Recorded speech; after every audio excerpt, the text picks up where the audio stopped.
everyone, Gilligan Kruger 0829 here with another movie review, and today begins the series review that I've been waiting for all year. More than anything else, more than Scream, more than Pirates, more than Hangover, more than anything. But, of course, before I start, I'm going to bring up a group of science fiction robots that have captured the imagination of adults and children alike for over 25 years now. Those are, of course, the Transformers. Transformers!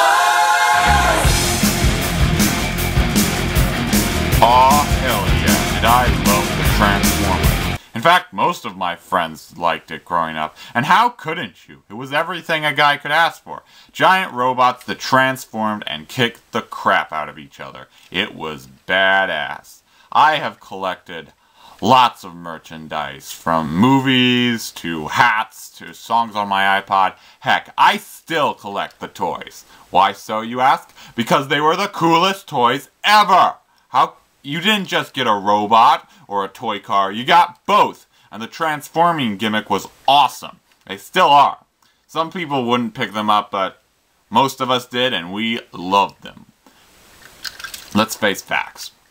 It started, however, with a show from 1984 that has spawned many other shows, call them spin-off or not, and a couple of movies. And since Transformers Dark of the Moon comes out this Wednesday, I saw it fit to review all the movies from front to back. I'm not, however, starting with Michael Bay's original film from 2007. Instead, I'm starting with a movie that you probably don't know about as much. This was, of course, the 1986 animated movie directed by Nelson Shin, known simply as Transformers the Movie. You got the touch.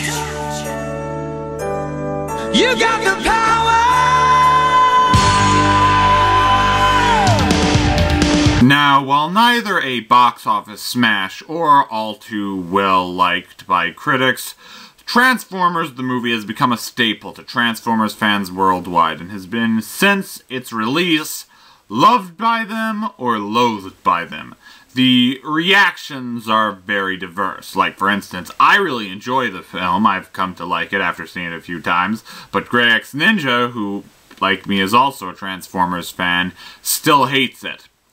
But whatever you say about it, it's definitely on the map and is a significant movie, which is why I thought I should start the Transformers series review with it, instead of Michael Bay's movies, which I'm going to get to the next 2-3 days. But still, there's a lot to talk about here. Now, of course, it is based on the Generation 1 cartoon that started in 1984 and went on for the next few years, but this really represents it in story, animation, and characters, and at the same time goes on to do some new things.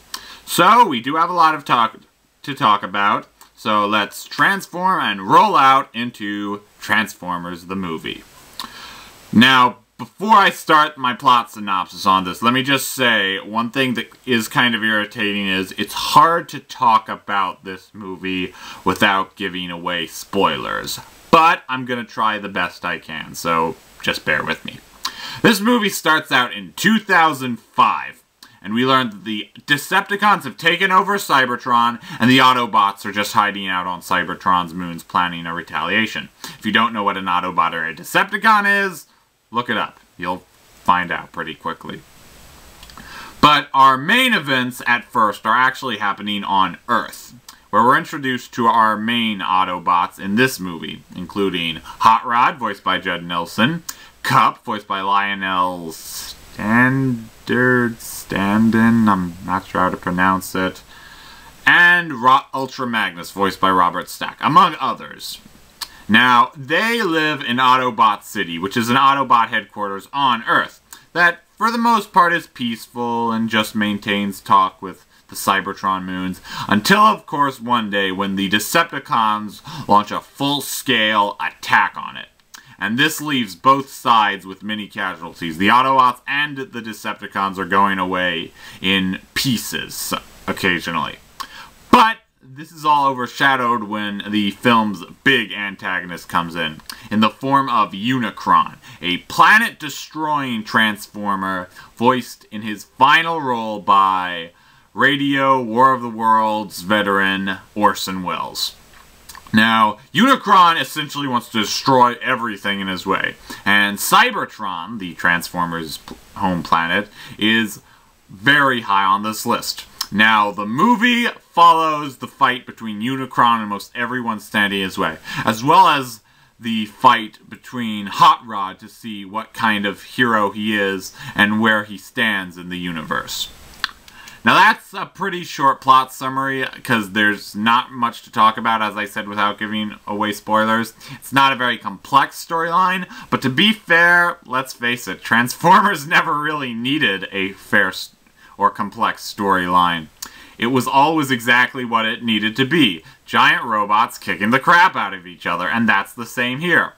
In fact, I think this movie's best strengths benefit on what it does with the aspects that the show did so well, and this takes it up a notch. Like, let's start with the animation, which at the time in the 80s was pretty nice. This bumps it up a notch. It gives you a much more detailed feeling of the scenery, of the settings, excuse me. The battles look really cool. Again, there are some animation slip-ups every now and then, like characters who died show up alive. Sometimes they change color, but again, it's the 80s, stuff like that happened. And not only the animation, but the action sequences are really cool too. There are lots of really good fight sequences and battle sequences. There's a really epic one between Optimus Prime and Megatron, who had fought many times before the events of this movie, but this one really kicks it up a notch. And some of the other two fight sequences that are cool are the battle in Autobot City, which I've already talked about, and the battle against Unicron towards the end. Very well animated. Sometimes they give it a dark, edgy feeling, while other times they give it a live, upbeat, fighting mood. And both really work. And in addition to our regular cast, like Peter Cullen, Frank Welker, Chris Latta, we've got an ensemble of new, more famous voice actors in this, including Eric Idle from Monty Python. Never thought he'd voice a Transformer. And even Leonard Nimoy from Star Trek. But both of them are really good in their roles. I won't give them away, but I really like them. And the last thing that this movie is famous for is its soundtrack, which is completely off the mat. Sometimes it's all over the place, but it really works for it. You've got the songs, for instance, which are head up mainly by Stan Bush, Inspector General, and NRG, and even Weird Al Yankovic has a song in this called Dare to Be Stupid, probably one of the most random movie scenes of all time. I still don't know what it is, but while I'm still talking about the songs, Stan Bush is the primary musical singer in this movie because he gave the touch to this movie, and that song has since been idolized by all Transformers fans. Even today, I still see it in spin-off videos and other movies. But the person who doesn't get as much credit is Vince DiCola. Sorry, needed to think of his name for a while, who did the score to this movie, which also is spread around. Sometimes it's dark and edgy, and other times it's upbeat and exciting. Now, the particular theme I really like is called the Unicron Medley, which is very dark and spooky, and it gives the presence of our title antagonist here a very dark, creepy vibe whenever he's on screen. As if his voice and his appearance didn't frighten you enough, and they had this dark theme to it. Which, it's awkward because there's a point like in this song that sounds a lot like a point in the final castle theme in Legend of Zelda Twilight Princess, something I just noticed about a week ago when I was playing through the game. But the fact is, all of these things come together. The action scenes are cool, the animation is brilliant, the soundtrack is everything it needs to be, and it's definitely a kick-butt movie. And for that alone, it will really please a lot of animated fans, even with its few flaws. Now that I've talked about the flaws, even the highest fans I know of can definitely say this movie is flawed. But what's awkward about this movie is It's flawed mainly only because these things are in an animated Transformers movie and they just seem out of place. Like, for instance, there is language issues in here. There's a point where Ultra Magnus says, "damn it," and even a point where Spike, who has grown up in this movie, if you remember him from the cartoon show, says shit in the movie. And we were really thrown off by this, because we never thought it was in there, and the movie got criticized pretty heavily for this. In fact, the movie was much more mature as a whole than most anyone had expected. A lot of people were shocked how many of the main characters died. Like, I first saw this movie when I was in, I think, 4th grade, and when I was watching, I'm thinking, oh my god, the Transformers die in this movie? No, this is terrible. And one death scene in particular, I heard kids would not leave their rooms. It traumatized them that much. If you've seen the movie or are about to see the movie, you'll know which one I'm talking about, trust me. And what else? The big problem that this movie got hit over the head for, actually, and I kind of agree with it, but I don't think it's a big issue, is the fact that it's a lot like Star Wars in a sense. Like, you have a female Autobot that has Princess Leia-esque mechanical hair buns.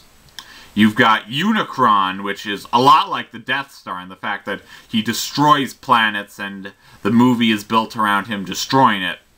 Sorry, the movie is built around the Autobots lining up to destroy it. A lot of people say the character of Hot Rod is very much like Luke Skywalker, as he starts out just a simple nobody and he grows into a hero. And there's even a point in the end segment where Hot Rod gets a voice from Optimus Prime that he just hears that very much symbolizes where Luke heard the voice from Obi-Wan Kenobi in the final Star Wars battle of New Hope, of course. And you know what? The problem is, this isn't such a big issue to me, is Star Wars came out almost 10 years before this movie, and it's still become iconic ever since then. So most anything that's remotely similar, people are going to be like, oh, Star Wars is... that must be the inspiration. But you know what? It bothered me in some points and didn't in others. It's really the more mature and darker stuff that came out of nowhere that really brought this movie down for me. Some of it is just... I like it more as a grown-up now than I did, but still, it's... You know what? I'm just gonna wrap this up. So, what's my bottom lines about the original Transformers movie? Well, let me put it like this way. This has cult following by a lot of fans. I'm not a huge cult follower, but I still really like the movie. It's more of an acquired taste, just like what I said with Pirates of the Caribbean 3. That you probably won't like it at first, but if you give it another chance, or 2 or 3 other chances, you'll enjoy it a lot more. They did try to take some serious risks in the story, and I do respect them for doing that. I don't really like the results, though, however. Some of this, it's just really shocking. But the animation is great, the soundtrack is awesome, the action sequences are cool, and it balances out pretty well. Again, it's not my favorite animated movie of all time, but every time I watch it, I find things I like about it more than I did the previous. So, I can recommend it. Recommend it enough to give Transformers the movie 3.5 stars out of 5. So, and that's day 1 of my Transformers movie marathon. And I'm going to get live action into the movies you guys know a lot more the following days, but for now, I'm glad we started off pretty well. You can find all my movie reviews on my YouTube channel. If you have a movie you'd like me to review, comment on this video or on my channel. Until next time, peace.